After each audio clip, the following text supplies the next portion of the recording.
Крахмал негізіндегі биопластик жасау әдісі.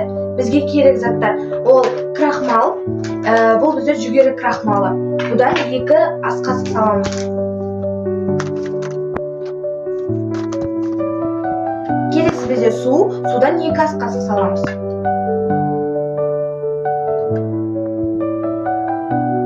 Келесі бізде глицериннен 1 шай қасық саламыз.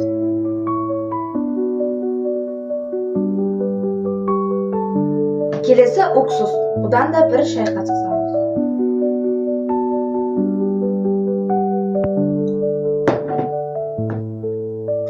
Міндетті түрде ағаш қасықпен араластыру керек.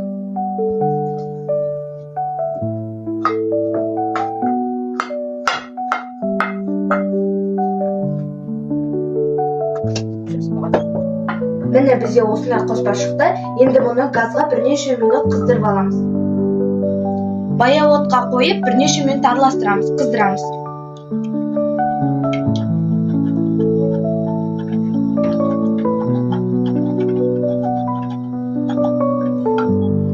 Силикон ыдыстарға құйып, формасын келтіреміз. Міне осылай формаға келтіріп аламыз. Енді бұны пеште 1-2 сағат қыздырып, кептіріп аламыз. 2 сағат уақыт өтті, биопластигіміз дайын.